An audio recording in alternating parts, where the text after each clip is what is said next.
You are listening to Missed Apex Podcast. We live F1.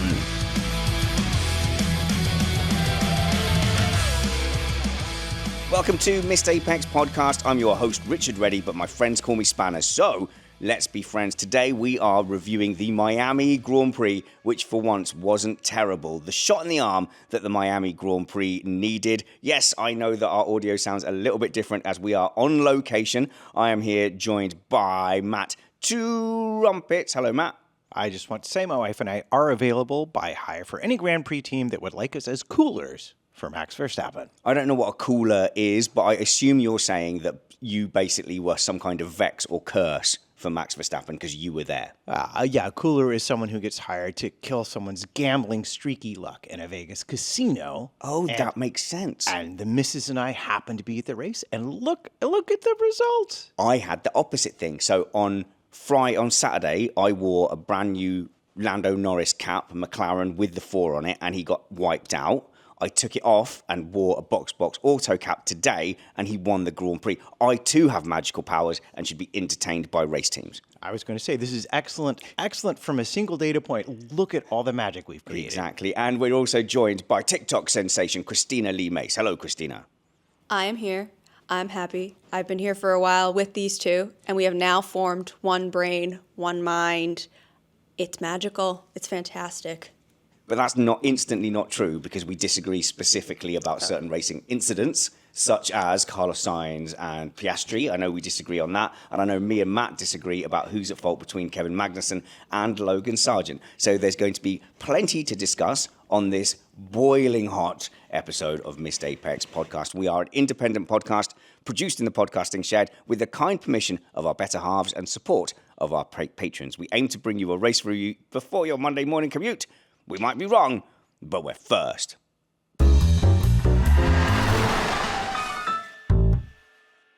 Okay, where should we kick off the action? I think, first off, how come this was a good race? And what I'm wary of, Cristina, is that perhaps we got caught up with stadium fever, because some people on Twitter said, okay, there was a different winner, but it was still a procession. And I'm not seeing that. That felt like a genuinely exciting Grand Prix. I think it's a little bit of both. I think that when you're race side, everything is more exciting. You have way more energy. It is a lot more.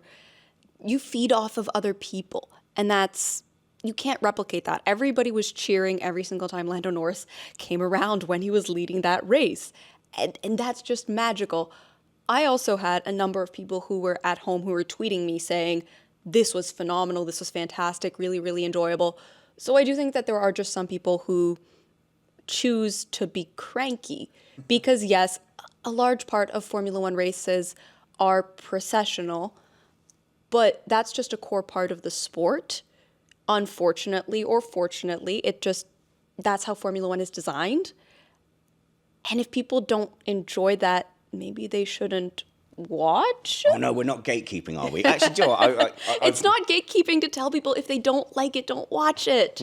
There's a difference. But I think today was inarguably a good race with good racing. There was a strategy element that somewhat dampened down the ongoing strategy, but some people factored in there being a safety car, so that was also involved in the strategy. But I had this whole time, you're talking about the crowd, I had this weird, excited American next to me the whole time. So I just want to take a second to appreciate, Matt, this is your first time watching a Grand Prix at all, and I have to tell you, he was not playing it cool. It was pure passion, pure joy, just yelling everything you thought in real time right next to my ear. I actually loved watching you enjoy it that much. Well, it was. I do feel like we picked a pretty good one for me to start with. And as my wife said, this might have to be my last one as well, because they're not all going to be like this. I know. It's like when I beat Kyle 7-0 at pool. Yeah. And I know I'm not that good, so I'm never playing Kyle at pool again. It is perfect. But it was exciting, and I would take exception. I think if you watch this, I think if it came across at home that this was totally a processional race, then I don't think the TV direction did it justice, because there was an interesting element of strategy here, because the undercut if it even exists, is not very strong due to the particular nature of the tires and the surface here in Miami. And the overcut, as we saw last year too, is a real possibility to make work here. That's interesting. So normally the undercut works because you get on the tires and they're faster than the old tires. But here it's a low deg but a high wear surface, meaning it takes a little bit to get the new tires switched on and warmed up, combined with the fact and the track temperature was about 6°C or so cooler than yesterday, I think had jumbled things. And yes, we saw, you could see the safety car as just being a deus ex machina, handing the win to Norris. But having looked through the radio, they knew 15 minutes into the race that their race was with the people ahead of them. And they knew going into it that they had an outside shot at winning the race based on the strategy they picked. And things fell their way. But it didn't just happen because they were completely lucky. They had planned for this possibility, and they were ready when it happened. Yeah, but I don't think that's the only reason this was a good race. There was genuinely good racing. Like how many periods did we have where there was no action to get excited about? Like barely any. Barely any. I can think of a handful off the top of my head. We started lap 1 with the two Alpines coming together. We had the turn right at the start. You had Kevin Magnussen just being Kevin Magnussen. We had Yuki defending against Lewis, a number of good moves by him on other people as well. All up and down the grid, everybody was really bringing their A game today. And as we were sitting there as well, one of the lovely things about being trackside is you visually get to see the gaps that are between the cars. It's not just this arbitrary, I understand the numbers, but you actually get to feel the difference. And this race here, they did not spread out incredibly significantly, except the drivers that had incidents and then were just trucking around at the back. But everybody else stayed close enough together that you knew they would be trying moves, you knew they would be defending, and that's exactly what we got to see. All the drivers knew they had opportunities to get in each other's space, and they did it.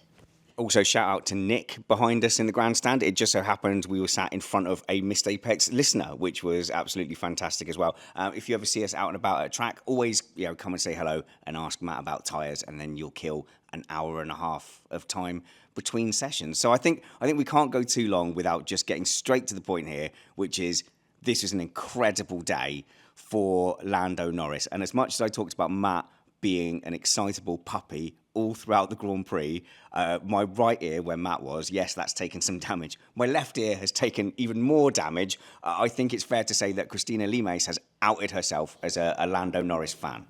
I have been waiting for so long for him to get a win. I've told so many people that is the one thing that people ask, who are you a fan of? And I don't necessarily come out and say, these are my drivers, these are who I'm a fan of, but more so what I'm excited for in any driver's given career. And at the top of that list for a year and a half at this point, probably, my main answer has been, I'm waiting for Lando Norris to get a win.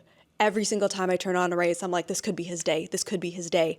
And it finally happened, and I was trackside. Yeah, but there has been a few times where it could have been his day. And he even said in the post-race interview, there's been a few times I've let my team down, making the wrong tyre call in changeable conditions against Lewis Hamilton. There was a danger that the more times those opportunities come along and they're not taken, that you get into Hülkenberg podium territory. Hülkenberg had the podium in Baku and then ended up sticking it in the wall. But the curse is finally lifted, and you could see an outpouring of emotion. And he was just saying all the things. And every time he said a thing, you basically yelped and clapped in delight. Like, oh, I understand the reference and the story. So this has been like a soap opera that has fulfilled its arc. It has been. You look back on all of those moments, and I appreciate that he's very self-aware, that he's made mistakes, which is why I tend not to, harp on them too much, because we love a self-aware driver of where they need to do better, where they've made mistakes. And just getting to hear on the radio that excitement, especially because he is such a jubilant person when he does win. That is not just win, but get a podium in general. One data point of when he does win. Apologies. I had meant to say when he's on the podium. But when he's on the podium, he's always so jubilant, and it's contagious. And I feel like that's one of the reasons why people really like it when he does well, is because he shares that with the public in such a big way. And that's what we got today on the radio, jumping into his team. He got so much air on that. You have to sort of be a generous winner as well, because you have to acknowledge or mirror the feelings of your fans, or like mirror what if Christina's jumping up and down like that, and then he's like, "Yeah, it was all right." It doesn't match. He does match energies. Well, and as we've seen with Hulkenberg, for example, it can be a scary thing to have that chance dangled in front of you and realize how difficult it is actually to pull off winning a race, because your car really has to be good and everything has to absolutely go your way. So the nice thing about his long journey through the wilderness, so to speak, is that I think it made the taste of his victory all the sweeter. And I can't be more excited for him on a weekend when I not only said that McLaren had potentially the fastest car of Okay, the here we weekend, go. but actually predicted his win on Twitter before it actually happened. And people have listened to our Saturday sprint race review live from the Haggerty facility with Box Auto. Thank you so much to those people who helped us out and those who attended. But we said there, you fully predicted at the beginning of the weekend that McLaren might have the strongest package overall. So we'll ignore all the times that you've said just random stuff and it's been wrong, and let's you're like a fairground psychic. let's celebrate the hit. I see. I thought you were going to call me the Jensen Button of this podcast. Oh yeah. Just do the opposite to everyone else. No. This wasn't. This was a well thought out analysis, and you were like on Friday, hey, I think there's a chance McLaren have the best car. Yeah, and it went away from them. And this was an interesting thing because it was the soft tires that they got wrong in the qualifyings. And then I think looking ahead at the Sunday race, you're thinking, well, they brought a very big update, in case we haven't mentioned it yet, or if you hadn't heard. They brought a very big update on the car. Oscar got some of the parts. Norris got all of the parts.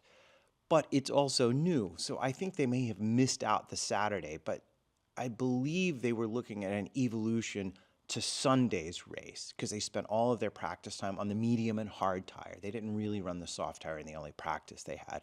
So what you're looking at is a team that was already targeting Sunday and thinking they had, maybe if it came together the way they expected, they had a car that could fight for a podium and or a victory. And it turned out just magically for them. And it was wonderful to see.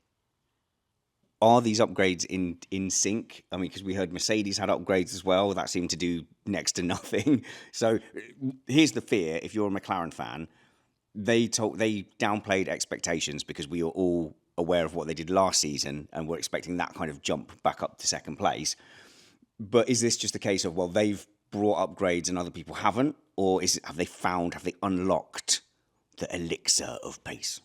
Well, I think they've continued it. Recall the massive jump in performance they had at Silverstone last year when they finally got the car put together the way they wanted it. And again, we knew from the start of the season, Andrea Stella was happy enough to tell us that, well, he had planned to have all this stuff at the beginning. It's almost like they're doing an overcut with their development cycle. I like that. If you catch my drift there, they're out of sequence with the way a lot of the teams look at it. And Ferrari, I think, have stuff coming at Imola.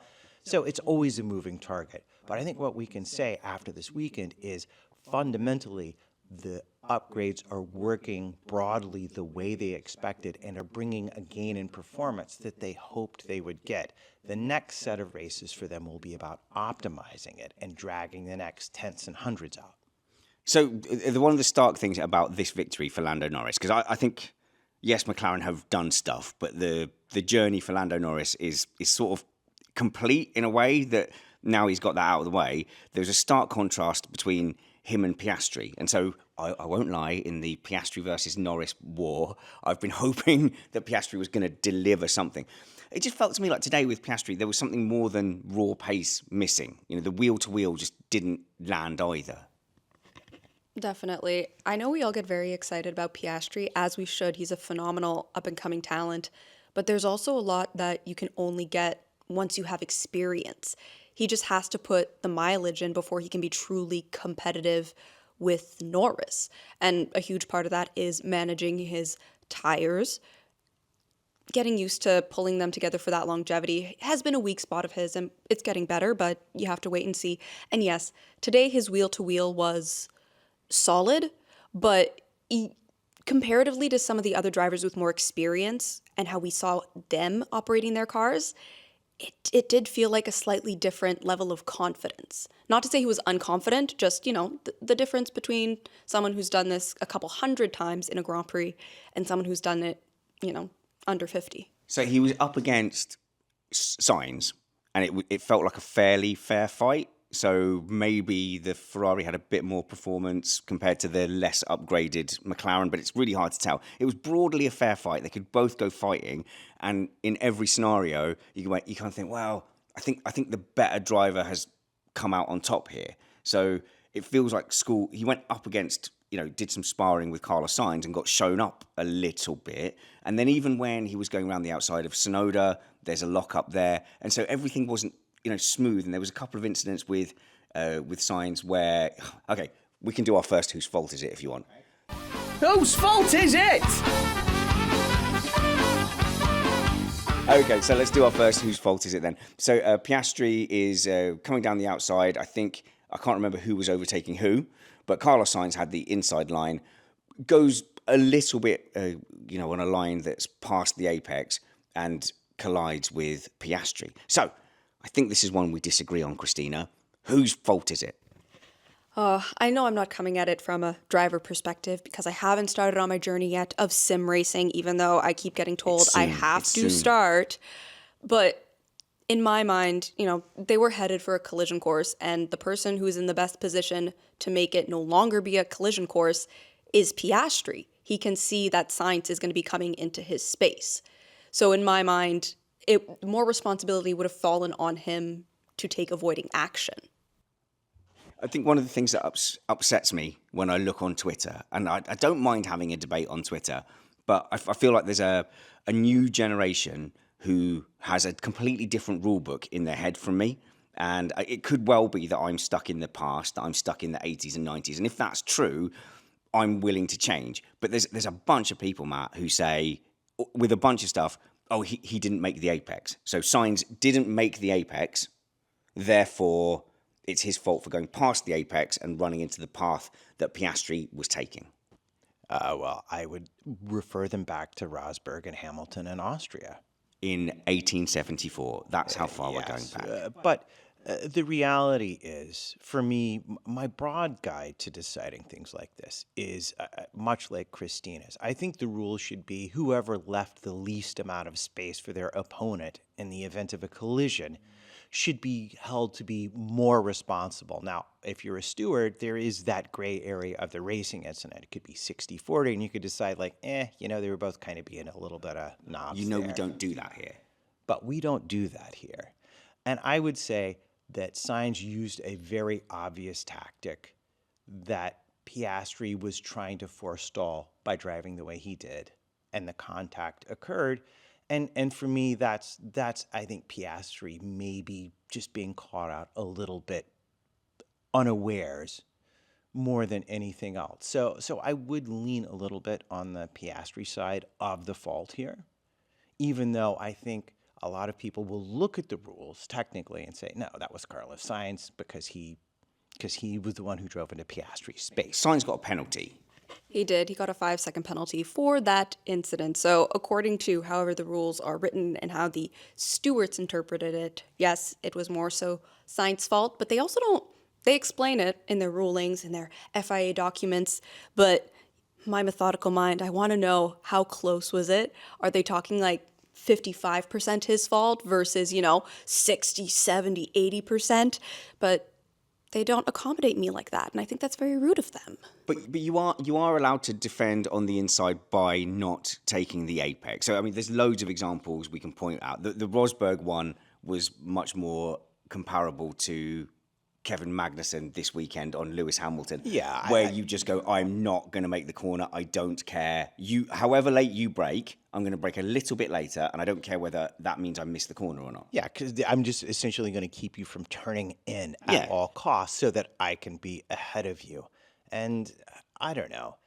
I use that because it was the most extreme and obvious example of Yeah. what I was talking about. Clearly, what happened on track was a bit more subtle, but I still, sometimes collisions happen, but you think an aware driver could avoid them. And the thing for me is I don't see the advantage to Piastri there in what he did when that collision happened. No, I think he just assumed Carlos Sainz was going to take the apex. And I think if there's one thing I've learned from karting and sim racing, which is exactly as difficult and high level as Formula One, is that when you're the outside car, you're watching to see what the inside car does. So you can do what Lewis Hamilton did in the sprint race when Magnussen, on a different occasion, just went long, which was anticipate that early, go wide, brake a little bit earlier, and do a cutback. But it is down to you to try and anticipate what that car's doing. What Piastri did was just, assume I can turn, I will be able to turn, and then he couldn't. And it's just beyond me why Carlos Sainz would get a penalty when he would have made the corner. And in fact, he didn't get a chance to judge whether he would make the corner or not because Piastri already hit him. Yeah, well, you know what this is suddenly making me think of? It's making me think of the Alonso-Russell incident, where Russell just assumed Alonso in Australia was going to go the exact same way through a corner, and in fact, he didn't. Hang on, it depends. Which way did I land on that one? It doesn't matter. We don't have It to does for remember the comment section. but to me, it's just what I'm saying is categorically, I find that to be a similar kind of thing where the driver behind assumes the driver ahead, or inside or outside, is going to do a thing, and they don't, and they get caught out by it. And I think that's a good description of what happened between Piastri and Sainz. So I actually would like to just cover some of the incidents from this race. So I do want to do an extended whose fault is it, but I don't want to get too far away from Lando Norris because it is Lando Norris's day, and I want to go through the tactics of would he have won without the safety car. I really feel like it was a bit harsh of the commentators to go, bit of luck there, Lando, or whoever did the post-race interview. They were like, ooh, bit of luck. They basically just stared at him in the face, went, fluke, but enjoy it. I don't think it was that. But I just want to go over some of the post-race and what it meant. I mean, he thanked his agent, he thanked his God, he thanked his neighbour, Jan. Clearly, it was like an Oscar speech, wasn't it? He thanked everybody, including the mailman. Thanks to Derek, the mailman, always gets my week junior in on time. Yeah. It was, he just took the moment, and I do think he was slightly surprised by it, which is why it felt like a jumbled Oscar speech, because he just kept thinking of a new person. It just kept popping into his mind of, wait, this person helped, this person helped, this person helped, oh my goodness. And it's just really, really sweet. It gives me the warm fuzzies. I'm happy for him. I want them to come out with special merch of just like his victory. Race winner. Yeah. I did like the race engineer thing because I do love the relationship and the dynamic, right from Rob Smedley and Felipe Massa through to Bono and Hamilton. And the fact that his first thing was something like, we did it, Will. Like we did it, we did this journey together.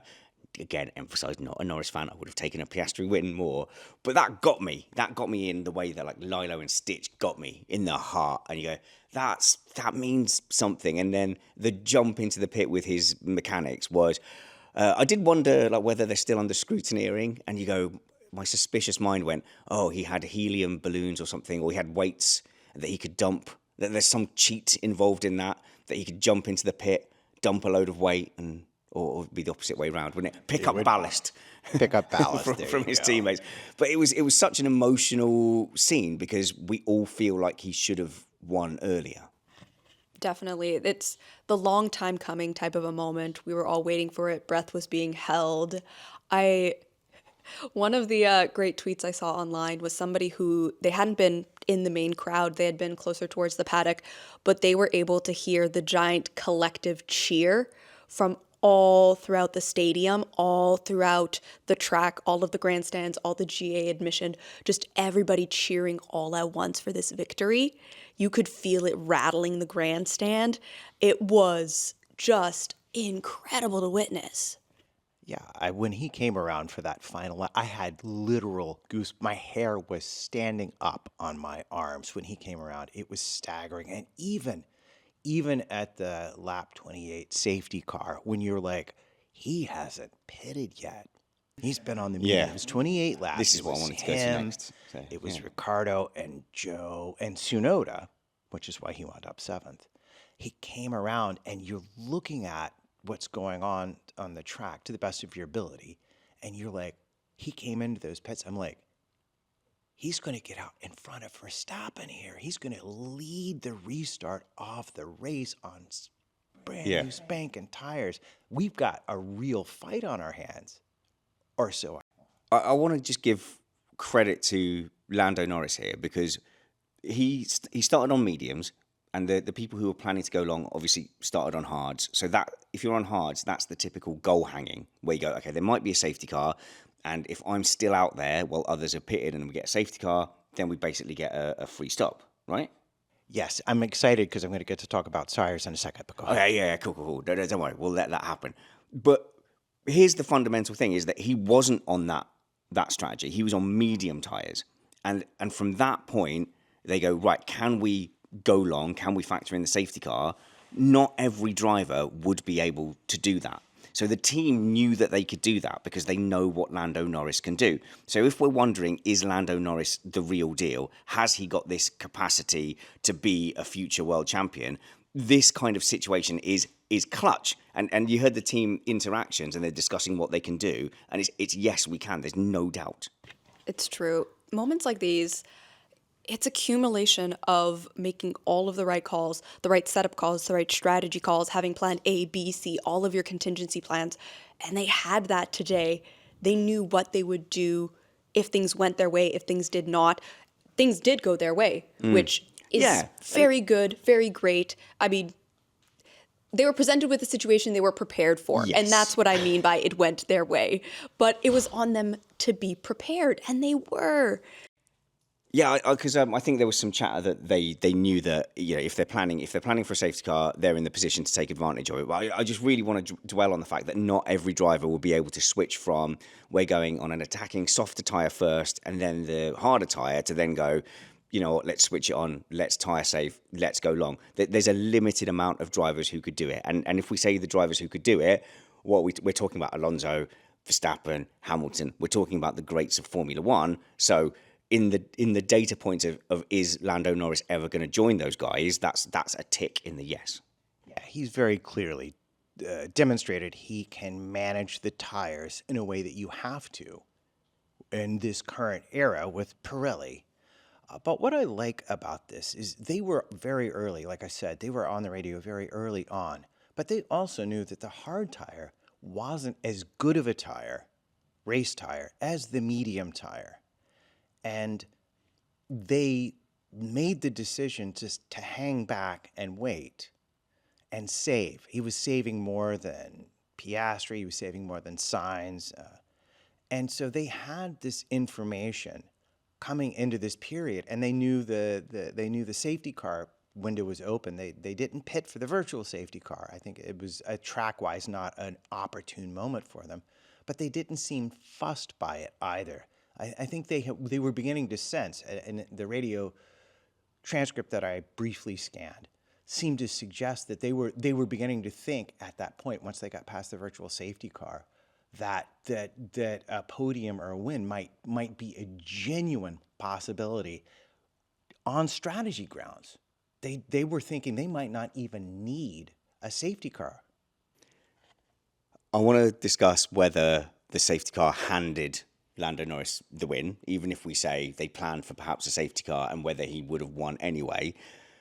But we were all sitting there watching, and the thing that you could pick up very easily trackside, I'm not sure how easy it was to pick up at home, was that the safety car picked up the wrong car. So the safety car assumed that Max Verstappen was in the lead, and we were saying, where's Lando Norris? Like, what's happened? And you were pointing at the safety car going, that means Norris is going to come out ahead of Verstappen. Verstappen's been slowed down by the safety car. Whether he would have come out ahead of Verstappen anyway is dodgy. There was an 11-second lead for Lando Norris. He hadn't pitted yet. So if you can get a cheap pit stop under the safety car, is it about half? 9 seconds versus 17, according to the numbers that I saw. 9 seconds, so 17. So that's 8 seconds. So it would have been really, really close. But the safety car just coming out and going, here we go again. best find Verstappen. I think that's literally what happened. The safety car just looked for Max Verstappen instead of looking for the leader, picked on Max Verstappen, and then Lando Norris, then that removed all doubt, because then that slowed that pack down significantly. He pit, and he came out about 30 seconds ahead. And I think the safety car had to then come in and then wait for Lando Norris to come back around and pick him up. I think that's what happened. They sent all the cars around behind Lando to catch the safety car again, is what they did. So that error probably didn't change the order, but it's funny for one thing. And but I would like to discuss, do we think that without the safety car, Lando Norris had a chance? I think so, yes. McLaren really just had... We might have a stray Mrs. Trumpets in shot, but hello, Amanda. They had everything they needed today to make the right calls. They were building up a gap that was really, really good. Their car was performing phenomenally in clean air. I think that if they had gotten to a certain point of thinking, okay, no, we can't do the safety car, they would have been able, we'll see if Matt agrees with me, the real litmus test of, do I know tires as well as I could? But I suspect that they would have been able to just tell Lando, okay, you need to punch it now for a couple laps to build up that final little bit of gap and make it happen so that way you can win and get things phenomenally well. Yeah, so I think there's a chance that the safety car actually robbed us of an opportunity to see Lando Norris. I think ordinarily, without the safety car, he'd have made a stop. He'd have come out maybe 7, 8 seconds behind Max Verstappen, but with a tyre advantage. That would have been a really fascinating thing to see. And I think if you imagine the moment where Lando Norris, he's got to use up a bit of the extra tyre performance to get up to Max Verstappen, then isn't that a better story? Isn't that an even better we did it, Will? Thanks, Grandma. If on track, he has to hunt down Verstappen, get in the DRS zone, shove it down the inside of turn 18, and then defend into turn 1. So I feel like there was almost I'm being greedy. It was already a fantastic story, but there was an even better one there. Well, here's the fun thing, Spanners. We can have a sequel. There are plenty of opportunities for Lando Norris to go wheel to wheel with Verstappen. You are just getting impatient and you want your cake, your cupcakes, your pie all at once. That's the fear. That is the fear. So, hey, I'm in. I don't support either of those drivers, but if we've got the rest of the season with Lando versus Max, best friends who grew up doing stuff together, who race together all the time, do sim racing together all the time, and then become deadly rivals. If you're telling me this is the Nico Lewis sequel, I don't mind. I'm down for that. I can't lose out of that scenario. But my suspicion is Red Bull had a bad weekend. McLaren had a typical good weekend because they are having a lot of good weekends. They get everything right. And then they had these upgrades. So they got everything right, but with some upgrades. That put them in the zone of, if Red Bull drop the ball a little bit on setup, they can do well. That doesn't give me confidence that they've caught up to Red Bull. This would be Max's second loss of this season versus one all last year. He's finished 2 losses. Oh, my goodness. And this is not I think they have changed their concept. They have found performance. But they might be dipping their toes into the, please forgive me, diva waters perhaps a little bit. It just hasn't been noticeable because no one else has both brought a superior performance and a car capable of. So if you've shown up and had a good weekend, your car wasn't good enough to compete with them. Until now, McLaren's clearly have the pace. They've improved. I think their low speed handling was where they struggled because they were brilliant at Silverstone with lots of long high speed turns. But with the slow speed turns, my memory of the end of last season is they would tend to fall off. And I think they've improved their overall efficiency well. So they're faster down the straights now. So they can maybe not beat Red Bull down the straights, but they can keep them honest, which is all you really want. But I want to talk about tires because because everyone has been saying the undercut. But the thing at Miami, because it's a wear track, which is the sliding of the tire across the surface, and not a degradation track, which is, I'm going to use that fancy word again, hysteresis, or the bending or flexing of the tire. it takes a bit. It takes easily half a lap to get your fresh tires up to temperature. So normally you have an advantage on fresh tires when you come out of the pits, because the older tires have been degraded more and they don't have that level of performance. In Miami, that is not the case. In Miami, your brand new tires might actually lose you a little bit of time to someone's very old tires. So the overcut is a legitimate strategy. And you're going to say, well, Trumpets, how can you prove this? You've had no time to go Trumpets, through how can you prove this? You've had no time to comb through the data. You haven't looked at the numbers. He has. He spent the entire time just going, Pirelli, why haven't you released your data? You used to do it an hour after the race and tweet it. I would put in the plea, could you just put it back on social media so we don't have to go find Pirelli, it in the please put hidden your corners tire of your data website. back on social media, because every single race I have to sit through Trumpets complaining that you have not released the pit stop data. Please, Pirelli, please. What I would say to you is, how much time did Lando gain on Max after the restart? Each and every lap. Lap 1, at that restart, we were all a little bit tense. Like, Max is going to come back, isn't he? He's going to come back and overtake him. Yeah. We were just waiting for it to happen. Shoulders shrugged, all of our like little palms gripping. I could feel it just creeping In a up little my circle. neck. Oh my goodness. It was the whole grandstand. You could feel the tension just like rise up. And then you watched that lap 1, you watched the restart, you watched Max, try and take it immediately, be like, I'm supposed to be in front, excuse me. And Lando just slamming the door, being like, no, thank you. I'm going to stay up here. He defended the couple of times he needed to and then bolted. He was out of DRS by the time that it was available at 1.2 seconds. It wasn't quick enough that we went, oh, he's gone, he's got this one. There was like a dawning realization where you go, he's out of DRS. Well, that's, I guess, encouraging. And then as it creeps out to 2 seconds, you go, this isn't getting better. But surely the McLaren's gonna just have tire wear at some point, and it's gonna drop off. Like, surely it can't hang on. Everybody just like held their breath, and we kept waiting and waiting and waiting, seeing it grow and grow and grow. And that's when everybody, started cheering every single time he came around the lap, giving him all the good juju. You could feel the belief. This was the moment where Tinkerbell, she was lying on the surface. You could see her flickering out.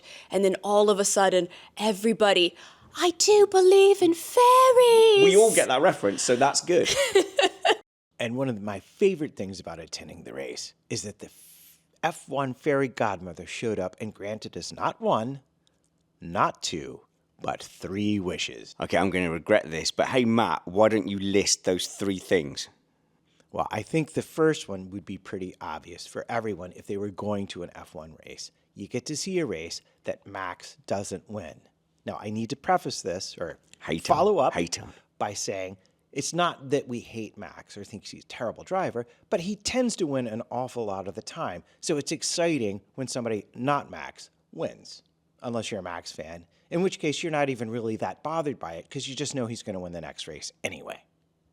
Okay, number 2. Number 2, we have talked about it most of the show. Getting to see Lando win his first race it was special.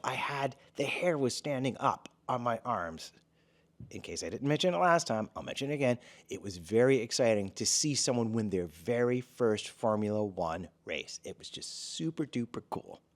Now, can you kiddies at home guess what the third thing Matt Trumpets is going to say is? Well, we got to see perhaps the rarest thing that's going to happen all season long. Alpine score a point. Did you realise going into this that Alpine had not scored a point all season and it was that bad? I knew they were struggling, but I didn't realise they had not secured a single point. Yeah, no, it's been tragically bad for them. And in fact, I was aware of it because tangentially it became part of the argument about how far down should the points go. Yeah. In Formula One, I was like, wow, there's actually 3 teams that had scored 0 points. It was Sauber, Williams, and Alpine. All were tied after 5 races on 0 points. So it's an even. This is like in the old days when you finished 6th it's that bad for that section of the midfield this year. But I was thoroughly convinced for half a lap that they would definitely score 0 points. The first lap, watching them go wheel to wheel, I mean, it was fun. oh my gosh. I mean, what's your definition of fun? I was stressed, okay? I know them going to wheel to wheel is a good thing. I know they're supposed to race hard, but it was lap 1. It was against their own teammate, and I'm just watching them thinking, we've seen this before. Why are you putting me through this again? I took it personally. Everyone else had sat down around me. You know, turn 1 had gone. They're like, okay, we can sit down now and calm down. And I'm just standing there screaming at the Jumbotron, looking like a crazy person, which is pretty normal. That's fine.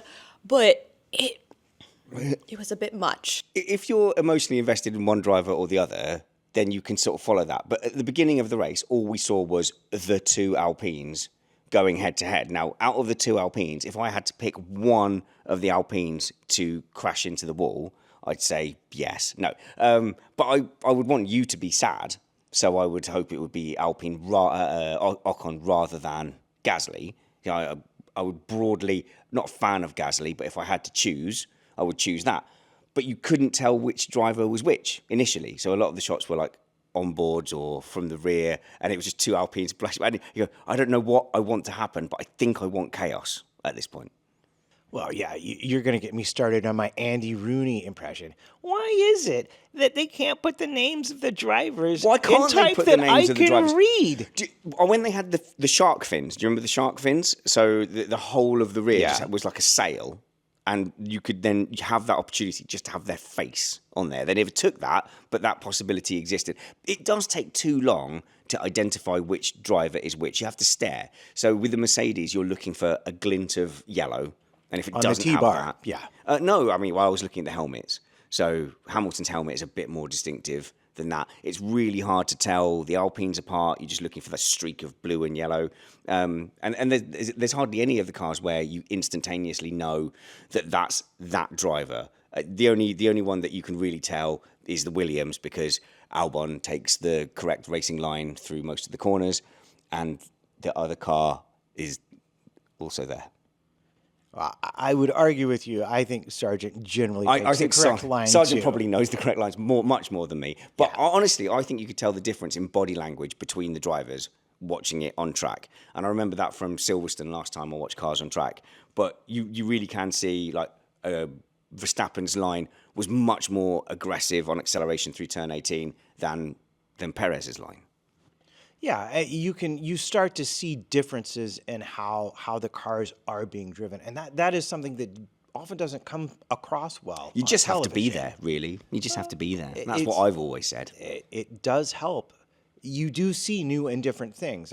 You pick up on details, like they say on TV. Oh, look at this, look at that, and I'm like, well, But why can't we have something like an engine cover distinct to the driver? Every other motorsport I follow makes it pretty easy to figure out. They have it makes it easy to see who's driving the car. Formula One apparently is not going to be that way. No. So I didn't know which driver was which, but I heard this one guy behind us, and he was like, ooh, oh, I think they're going to hit. And then because it continued like 5 or 6 corners, by the end of it, he was going, oh, go on, just hit. And so there's people in the crowd just baying for blood. But is there any more tense situation than teammates going at it like that, lap 1 of a Grand Prix? No, there aren't. At least not for me. Okay, I find it incredibly tense, especially if it's a team that you're just like, I have some hope for you. I have some prayers. Alpine make it very difficult to cheer for them this particular season. Last year we saw glimmers of hope. They had 2 podiums.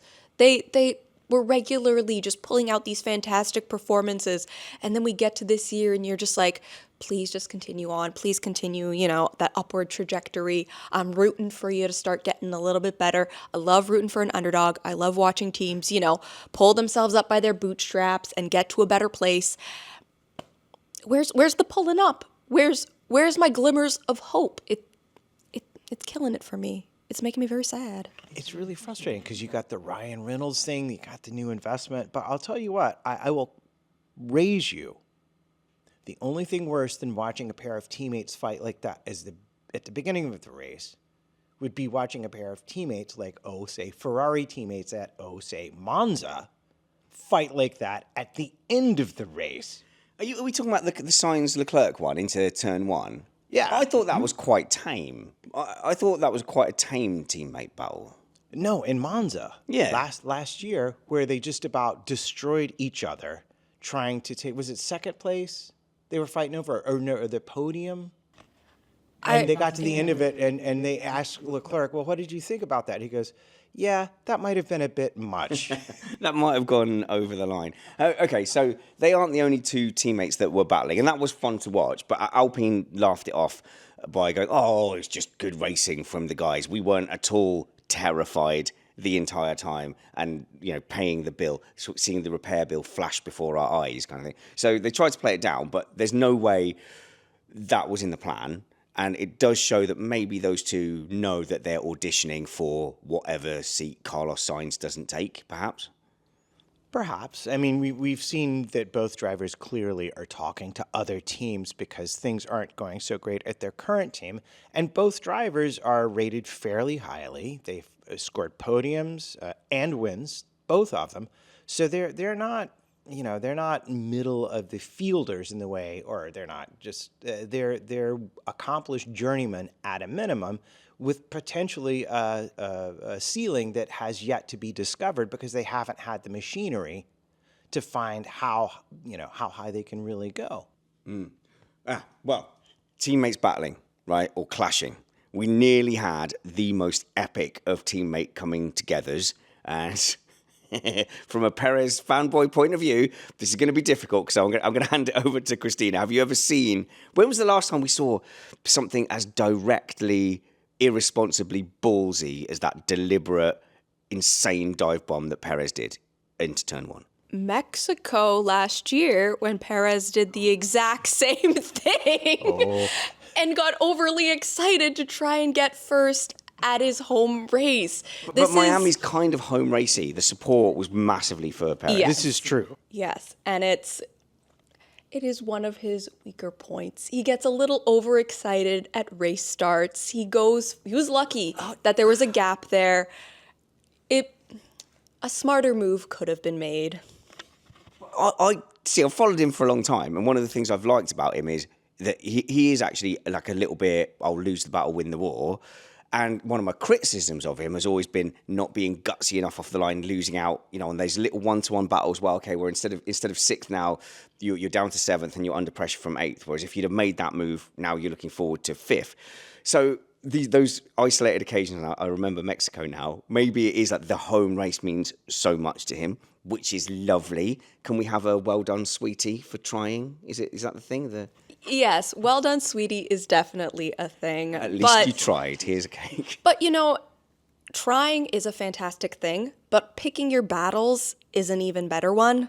And I would just say that this is a particular fight that he probably should not have taken into turn one, lap one type of a moment. It's a low percentage move. So it's such a low percentage move that you go, there's no way you could sustain your career with the attitude of, I will try that 24 times a season and 3 times it will succeed and I slot in safely behind my teammate, but the other 22, I skittle into people or end up flying off. So it's win or bin, isn't it? It's win or bin. Yeah, it really is. It's the kind of thing where you look at it and you're like, what, did someone call him at just the wrong moment on his cell phone and he got distracted on the way to turn one? But this is the thing, it wasn't a mistake. He definitely very deliberately went, I am going to absolutely send this. And I think he thought maybe Verstappen would break away a bit more and leave more of a gap. But this wasn't like Bottas at Hungaroring, where Bottas just lost control of the car and skittled into everyone. Perez was launching it going, I don't care. Yeah, I know I need to roll a 6. Let's go. I don't know, but it was just the thing that I enjoyed most about it, other than the potential for sheer chaos had he actually hit Max. And if Van Gien was here, he'd go like, oh, he was slower than I expected him to be. Oh, yeah. Yeah, that's the old race driver thing. If you hit them from behind, you go, I'm so sorry I hit you from behind. It's just that I go much faster through that corner. So I thought maybe you would go at the correct faster pace as well. Most people don't brake there, so sorry about that. I didn't expect it. No, it looks like we've got a little bit of difference in our braking points, and that's why we came together. There's a race driver. That's where I brake every corner. That's the other one. Yeah. But it was amazing to me. But I do love the best part about it, aside from the potential chaos. Well, I mean, first of all, it completely affected the Ferrari battle, because at that point, Sainz had actually cleared Leclerc, but the presence of Perez, He's Bezzy, his mate, as well. Because they're friendly, right? You keep track of driver friendships, I think, vaguely. More than me. Wait, which friendship am I thinking about? Carlos Sainz and Sergio Perez. I'm not aware of a particular friendship between I thought they were pals. But he was very, very angry on the radio. And again, so if then that is the cause of Leclerc going past, Leclerc saying thank you very much. Carlos Sainz isn't going to get team orders. Like, as much as he says, we should swap it, we should do this, we should do that. So he kind of knows that chance has gone. He's overtaken once, and that's been taken away from him. And I think that set, actually, Carlos Sainz off on a pretty dark path for the whole of the race. So we never know how much of the radio messages they're playing from everyone, but all of them were frustrated. Piastri needs to give me the place back. I need to get past Leclerc.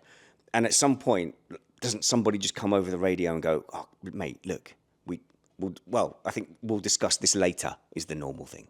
Yeah, I imagine this is like where you really earn your money as a race engineer, because you've got a driver who, from the very start, it's just like, this is maybe a me thing, but if I have a day where for whatever reason I get to the first thing late, it just cascades through the whole day. There's nothing I can do to get myself back on schedule. The universe has conspired against me to keep me from getting where I need to be when I need to be there. And the longer that happens, just the more frustrated and, well, at my age, you could say grumpy you get. And I think Carlos was having one of those days. I would, you never know, but I would venture to say that he legitimately thought he had the pace of, if not slightly more than, his teammate.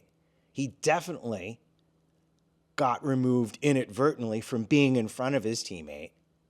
And, well, this is actually, we were talking about Alpine, Gasly's radio messages. He came out behind Hülkenberg, and he was like, I'm losing so much time. I'm losing so much time. I'm losing so much words I won't use time, over and over again to his radio. So I know that the drivers feel that way when they know they can go faster and they can't get around the obstacle in front of them.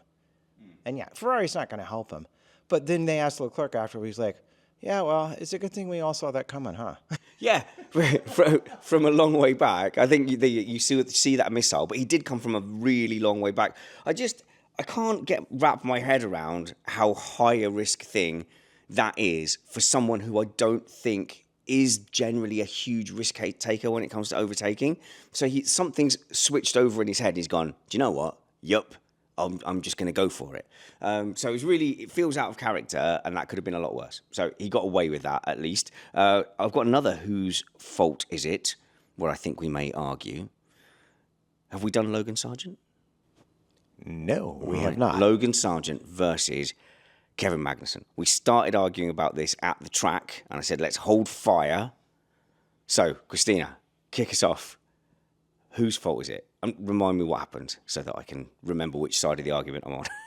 It's very late. So for context, we've gotten to 2300 hours, and we've just had some dinner, and I'm now sleepy. Well, Logan Sargent and Kevin Magnussen were going wheel to wheel. Logan Sargent was still in front, correct? So Magnussen was trying to overtake Sargent. They were going through a set of turns, and... Ice, baby. Okay. Logan ended up slightly in front of Magnussen, not completely, and then went farther to the right into a space that Magnussen decided he would also be in, and they locked Logan's back right wheel, Magnussen's front left, and it sent Sargent spinning. Does that sound about right? Yes. Does that sound about right? Yeah. Yes. Yeah, I mean, and it's tricky because they have changed the ruling of what being alongside another car is. And I'll be honest, at this hour, I'm not sure I recall it precisely. So if you want to say, well, no, it's exactly 3 millimeters of the wing plus, then you're alongside an entitled space. Okay, fair enough. Yeah. But from a driver's point of view, I feel like Sargent was far enough ahead that the wiser move, if I'd like to finish my race without crashing again or possibly another penalty, would have been to back out and have another go next lap. But apparently, this is not the weekend for that if you're Kevin Magnussen. No, this is Kevin Magnussen getting a 10-second penalty, which brings his total for the weekend to 35 seconds. How much you tell them they don't give a trophy out for that? So obviously we covered this on the sprint review as well, which I think is still relevant if you want to get our take on the sprint race. But for the 25 seconds he got in the sprint race, he basically said, "Yup, I did it. I did crimes on purpose, and but I had to." And then he said, "I don't like racing like this." He said, "But I had to do it to do the team role."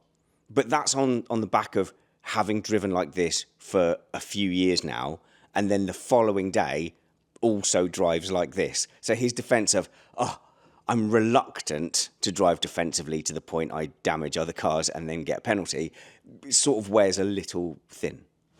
To be fair, he wasn't driving defensively. No, this was an attack. He was driving Yeah. aggressively in this incident. But again, it's the thing you just said about the Perez incident. It's a very low probability maneuver to keep just the front of your car next to the rear of another car when you had was like sort of a chicane-like thing. And more to the point, the other thing that I get frustrated about because I can't go back and watch things, my impression is if he had just kept on driving the same direction, I think half of his car would have hit a wall. I don't think there was a real path for him where his car was forward. Yeah, this seems to be a real Magnussen trait because we talk about his front wing end plate is basically a moving meme. So his thing seems to be putting his nose in or keeping his nose in when the move is done, because there was no realistic chance that he was going to get along Logan Sargent and then carry on and do an overtake. The move was finished. So into the left-hander, he'd already yielded that corner. So Magnussen really should have just gone off track or given it up, because the rules now are if you're not alongside, then the car who's ahead gets to just determine where they want to be and take up the whole track. Where it becomes complicated is then the layout goes to a right-hander. So at the point they collided, they've actually moved onto the next corner, which kind of makes me wonder if that changes things.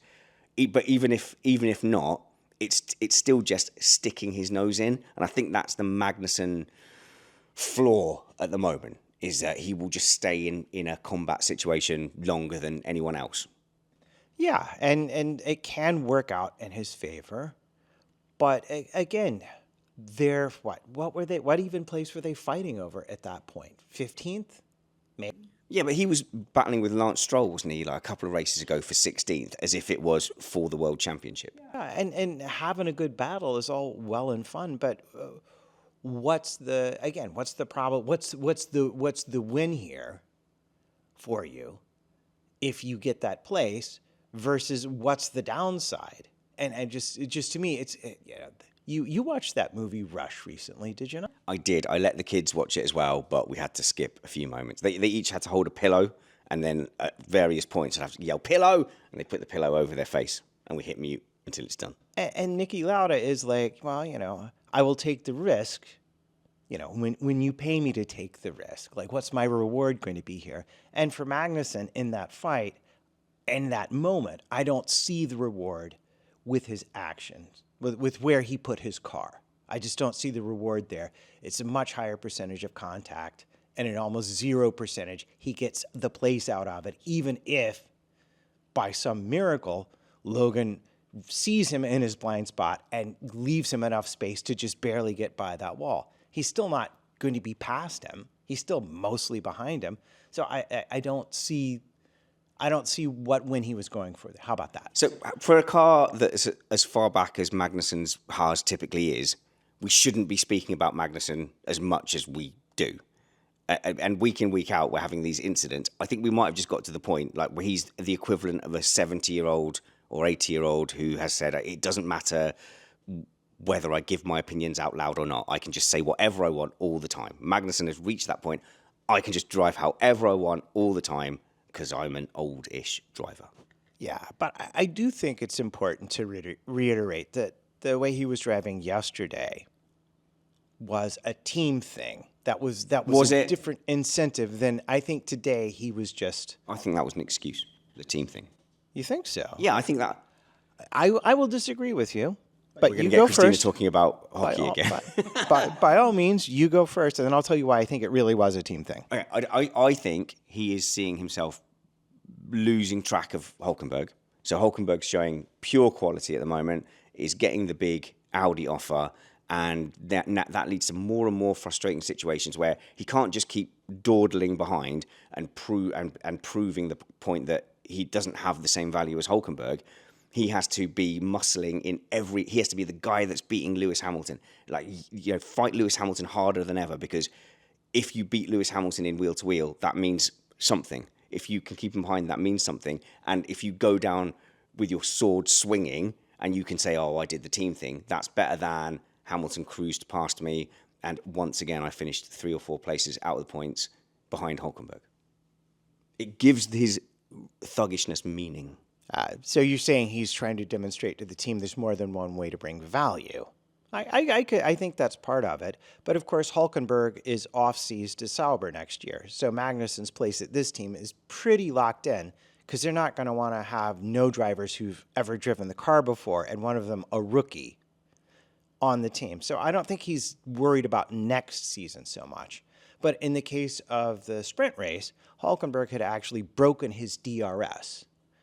And Magnussen had been told of this and asked to help protect Hülkenberg from Hamilton. Now, did the team intend for him? Did they say specifically, go nuts, dude? I'm not sure they said that out loud. No, I think we covered a lot of that in the sprint review. So go listen to the sprint review. Do it now before I delete it in shame. Please do. Okay, let's go to Mercedes, a difficult race for Lewis Hamilton again, and the exasperation of being a Lewis Hamilton fan is starting to wear on me, and you guys got to witness that firsthand and in person. The second we found out that he's on the hard tyre, I feel just exasperated that they're having to do this quirky, different thing again, and then he's a disadvantage through the field. He's struggling to overtake a Haas, and think, well, if he was on a medium, if they would just do the normal thing, he's going to make more progress. I have to be honest, I really didn't pay attention to what the Mercedes were doing today. I knew they were there, but that was just keeping an eye on poor little Yuki that was sandwiched in between them. Not poor little Yuki, he held on, he got his yoints, very happy for him, whoop whoop. But I really couldn't comment too much on the Mercedes unless we were talking, in the Magnussen context, but we have covered that. He finished 6th, Who, Hamilton? Yes. Okay, from 8th. Ahead of Russell. Okay, so there's 2 things there. We can talk about the Hamilton versus Russell battle, and that's fine, because in normal circumstances, Hamilton is much faster than Russell, and I think that is a known entity in the Mercedes world as well. That's why they're talking to the likes of Verstappen. That's why they're looking at the new superstar coming through. It has to be obvious. It has to be obvious. I've not had a Mercedes person, I can't think of any analyst that has come forward and demonstrated any useful case that Russell is at the level that Hamilton is, all things being equal, no? Yeah, I mean, I don't think it would be controversial to say overall that especially when it comes to the race. I think if you wanted to make the argument Russell might have a slight edge in qualifying, as did Bottas too, then Rosberg. Then that would be fair. But the tires were tricky today. The surface was tricky today, and this is why I think you saw as the race progressed, you saw Hamilton pulling away from his teammate, not threatened by him. as we've seen at other circuits. And this makes me think of Nick DeVries, who looked really great on a track that had 3 turns on it. And everyone mistook that singular data point. Well, not everyone. Marco, Helmut Marco. But you get my point here. Like if the track isn't hard for tire management, you don't really see necessarily the differential between your great, your good, and your average Formula One drivers, with the understanding that even an average Formula One driver is going to be a lot faster than you. But the point you're making is, I think, that Mercedes actually risk becoming a little bit irrelevant this season. Yes, they become irrelevant for me at least, or they gradually have been. I held out hope when the new regulations came in that eventually they would figure it out. Eventually they would bring in a good enough upgrade, a good enough new concept. But with every single thing that they bring to the track to try and fix a problem, it just doesn't give them any true edge back. It doesn't really bring them back into true fighting form. And so at this point, I've kind of I'm going to let them be. I'm going to let them do their time with this set of regulations, with this certain little sad moment where things are just not working for them. And one day I'll give them a little bit of hope again when I see a true break in the clouds and not just a momentary good day. But yes, for now, I fear that they just are a midfield team and are going to be for the next little while. Yeah, I agree. And so there was another Hamilton fan. I was watching it at the club, the qualifying, and someone came up to me, it was Andy, and said, "Did Hamilton make Q3?" But it wasn't. He made it through, right? It was, did he make it? As in, did he win the thing we're hoping for, not messing up Q2? And I said, the fact you even have to ask me that is sad, and I don't want to answer. So we're seeing them stuck in a battle with Nico Hülkenberg and Magnussen more often than not. They're fighting the top of the bottom, if you like. So they're definitely in that midfield fight, best of the rest. McLaren have definitely overtaken them at the moment. And there was a point where you go, well, McLaren are taking that position as a default because Mercedes are doing terribly. But now McLaren have taken a step up and they're fighting Ferrari as well. That has put Mercedes solidly, P4 and in the background. Yeah, I think it's fair. And I think it's fair to say that having brought the upgrade, if you look at Hamilton's finishing position of 6th, that's got to be considered definitely a win for them. But what a lot of people overlook, well, no, I mean, if you finish 6th, that's the 3rd best team. 1, 2, 3, 4, 5, 6. So that's 5 and 6 is like, if you finish row by row. A Red Bull finished ahead of them, a McLaren, and a Ferrari. So they're the 4th best team. No, one of the McLarens finished behind them. And in the constructors right now, Mercedes have half the points, just over half the points of McLaren. McLaren have 124 for the constructors, and Mercedes only have 64. And yes, a huge contributing factor to that is they had that double DNF, and McLaren, have only missed out on double points in a sprint race. Yeah. So, but what I would say is Hamilton was like, what, a second and a half? He was chasing Perez. Now, obviously, that chasing Max was where you would expect to see Mercedes, but I don't think we can blame Hamilton for Mercedes not giving him a car capable of that, number one. And number two, relative to where they have been performing, I think finishing 6th represents, maybe there's some hope out there for us. I mean, that's the faintest of hope, though, isn't it? Yeah. But here's something else to consider. He didn't have, Mercedes did not take advantage of the virtual safety car or the safety car. Hamilton pitted in between the two of those. Nope, I'm not. Okay. So that's another 8 seconds up the road that could potentially have happened for them. That did not for what you can't foresee the safety car. I think you're getting to the same thing I've been saying for a while, which is the core potential is there. If they could string it together, if they could be operationally like McLaren or Red Bull, they wouldn't be looking as bad as they are now. But at what point is that not being recovered to the extent that you go, well, that's just an inbuilt part of their team, that they can't do those things? Well, I'm going to finish my apology here because you've given me a chance to finally think of the point that I intended to make 5 minutes ago, which is simply, remember, this is the first season they have with this new chassis concept fully evolved. This is we're bringing it, we can put the parts on it we want.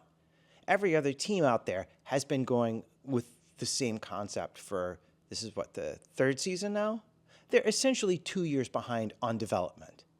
And the fact that they can still finish sixth is actually, well, then that's not so bad. They have an awful lot of catching up and optimizing to do.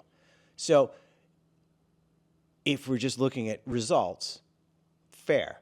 This is nowhere near where we'd expect them to be. But if we factor in how far behind they've put themselves, and yeah, that is their own fault, but they've essentially started over. So they have a 2-year lag in development, and they will catch up as best they can. You buying this? They'll catch up as best they can. But they were starting out the 100-yard dash 150 yards from the finishing line this season, and we'll see how close they get. That would be my point. I'm finding it very hard to see P6 as a silver lining. I think we're well beyond that point. I think your point is well made. Just leave them alone. Leave them alone for a bit. But it is starting to look very much like Lewis Hamilton has made the right decision. So do we have any points before we go to the awards that you should all be panicking and thinking about now? Aside from the single one for Alpine? Well, you're really, again, look, you don't do. You just left that door open. How was I not going to make a joke? You're damning people with faint praise. Well done for finishing sixth. Well done for getting a single point. Mercedes' season is a disaster. Alpine's season is a disaster. I think it's okay to say that. Yeah, it is. I was just making a joke. Oh, okay, cool. Well, it's too late for humour. We're not here to have fun and entertain people. Oh, wait. Okay, good. Right, let's move on to the podium.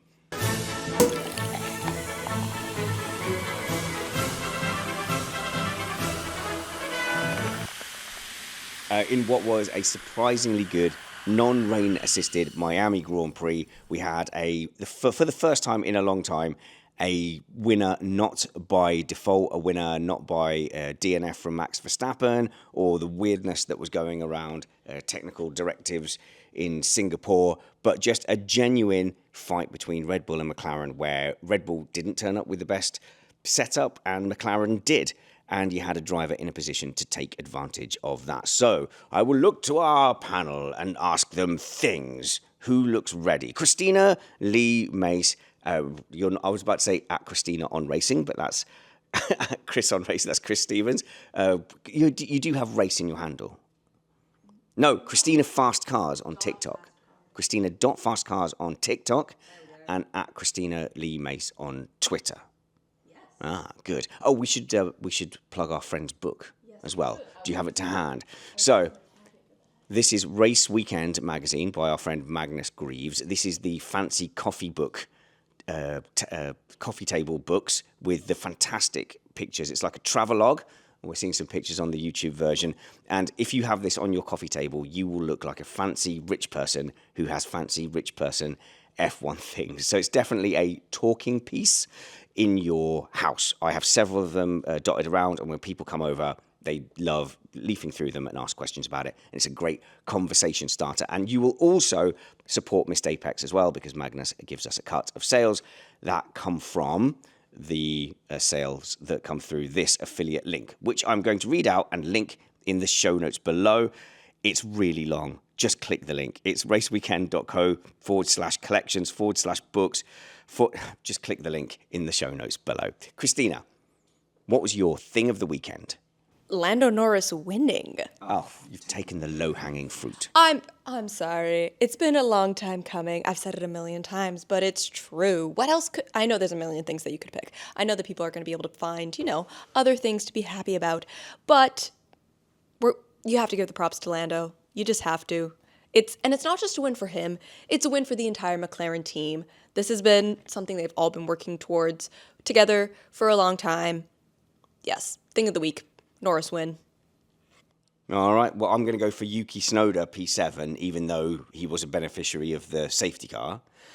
I'm one for trends, not spikes, and I think that Yuki Tsunoda has a much better grip and handle on the car than Daniel Ricciardo, and he's starting to grow into himself. But then on the sprint weekend race, in the sprint qualifying, Ricciardo qualified third, fourth, and then hung on to that and also finished fourth. So a great result.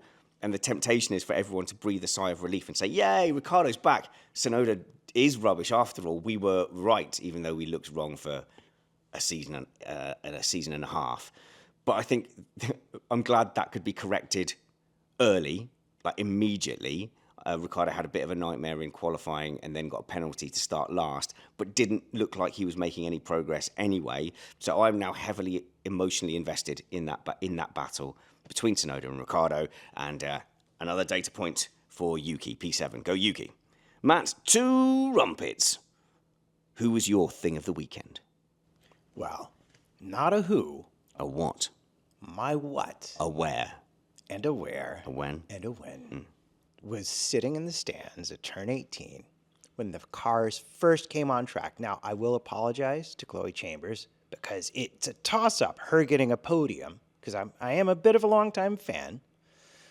But sitting there and hearing the cars and seeing them for the first time on track, yeah, well, that was pretty much my thing of the weekend. That's cool. We've done it the wrong way round, though.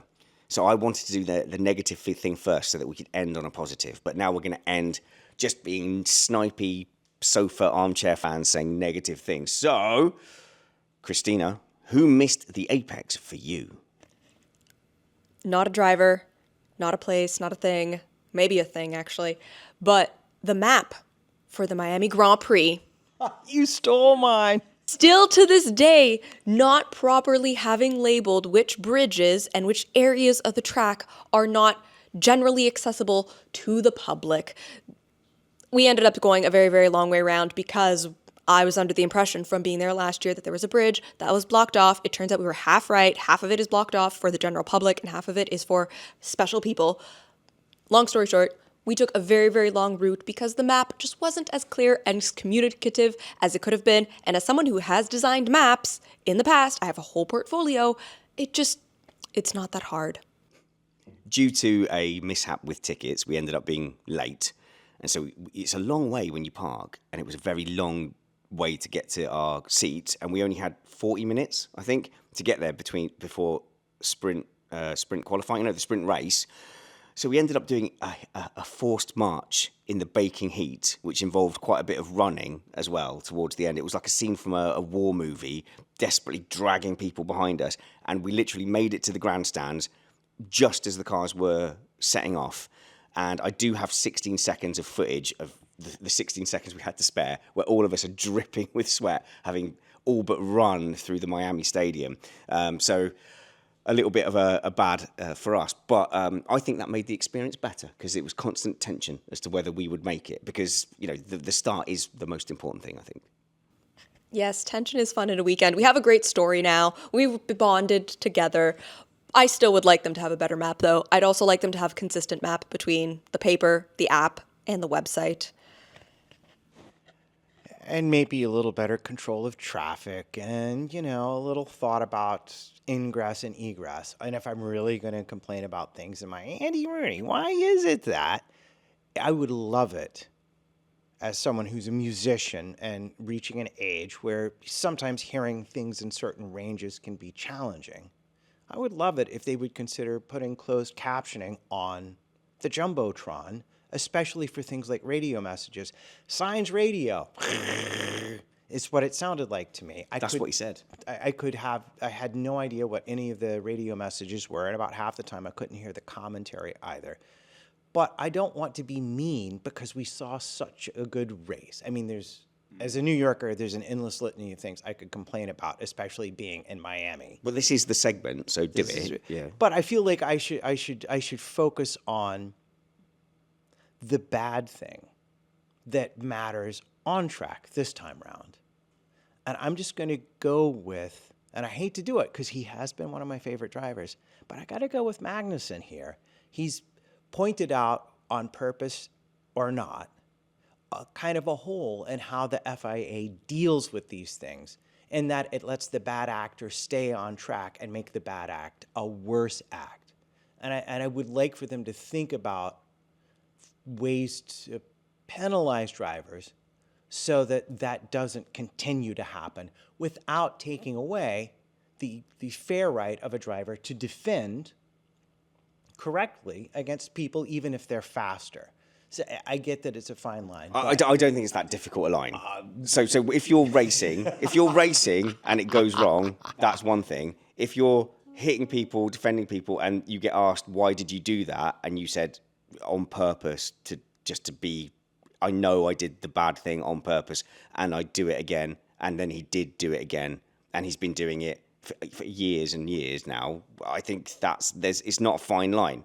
There's what Magnussen does on one end of the scale. There's a gap of about 8 stages, and then everybody else to varying degrees. So he's so far off the end of what any other driver is doing that it's not a fine line at all. It's a thick line. It's a dulled crayon line. You guys remember the quote from, I think it was the US Congress, where they were asking, how do you define the naughty online websites content? And the answer was, I don't know how to describe it, but I know it when I see it.